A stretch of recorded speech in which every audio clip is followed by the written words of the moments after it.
অনেক বেশি proud feel করব অ্যাজ আ বাংলাদেশি, কারণ হচ্ছে আমাদের মানুষ এত অ্যাওয়ার হিউম্যানিটির।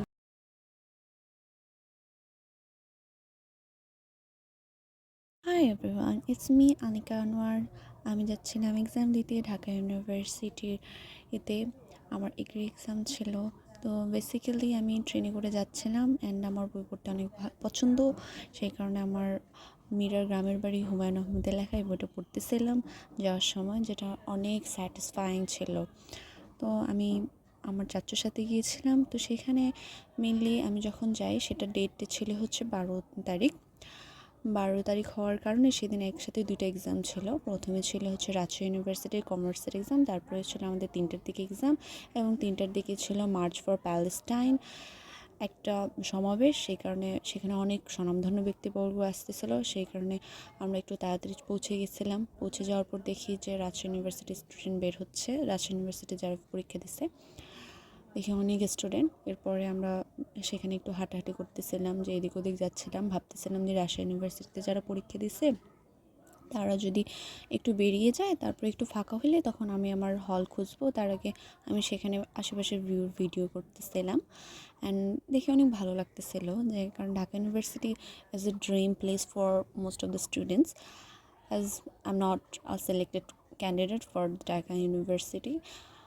সো আমি সেখানকার ভিউটা এনজয় করতেছিলাম, কারণ হয়তো অ্যাজ এ স্টুডেন্ট আমার সেখানে আসা হবে না, বাট অ্যাজ আ এক্সামিনে সেখানে আমি গেছিলাম। তো আমি আর আমার ফ্রেন্ড সেখানে এক্সপ্লোর করতেছিলাম যে আমাদের আসলে হলের আশেপাশে কী আছে। তো আমরা যে প্রশাসনিক ভবন ছিল, প্রশাসনিক ভবনের পাশে গিয়ে দেখলাম যে অনেক ঠান্ডা জায়গা। সেখানে আমি আমার ফ্রেন্ড একটু হাঁটাহাঁটি করলাম অ্যান্ড ভাবতেছিলাম যে এত স্টুডেন্ট এবং এটা কেমনে এখনও পড়তেছে। অ্যান্ড আমি অ্যান্ড আমার ফ্রেন্ড হচ্ছে just like a lazy student type. And ওরা পড়তেছেন, আমরা দেখতেছেন, আমরা মাঝে মধ্যে গল্প করতেছি যে সবাই তো এত পড়তেছে, আমাদের কি হবে। এটা গল্প করতেছিলাম আর দেখতেছিলাম যে সবাই সিরিয়াস হয়ে পড়াশোনা করতেছে।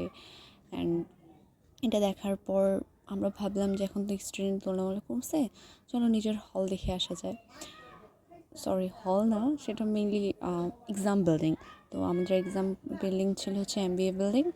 তো আমরা দেখলাম যে হচ্ছে আমাদের এমবিএ বিল্ডিংটা, সেটা দেখার পরে আমরা ভাবলাম যে এদের একটু হলগুলো দেখে আসা যায়। তো আমরা যখন হলগুলো দেখতে গেলাম, তো শহীদ হল দেখতে গেছিলাম।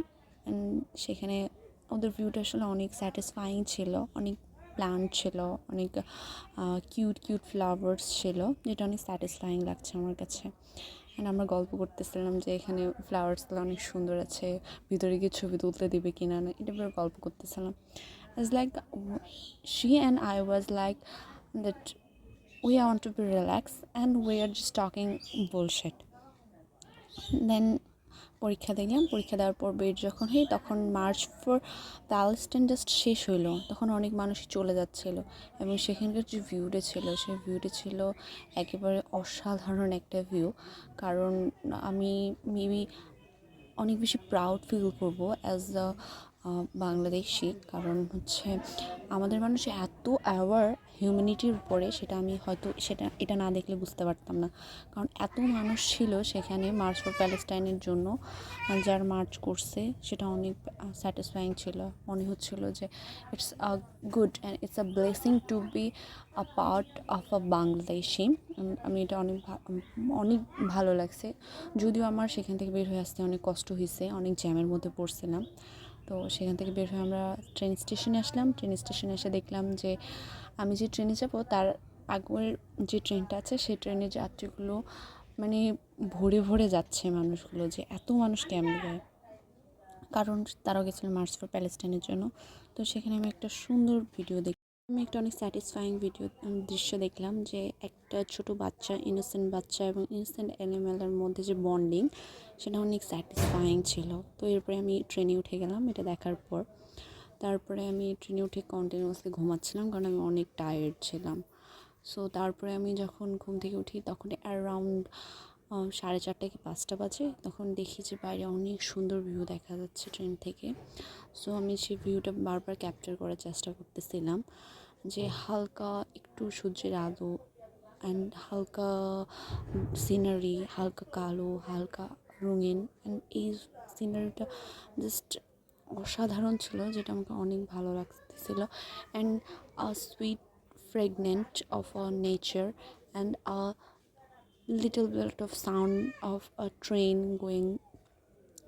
going through the railway track. It's really satisfying, and I was enjoying the view, and I was constantly looking outside and realizing how beautiful the nature is.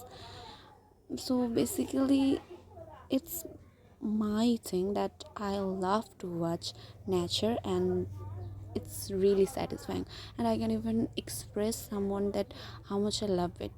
Maybe a natural person can relate with me, others can't. So it was very good. Then আমি পৌঁছে গেলাম আমার বাসার কাছে। So that's all. Thank you.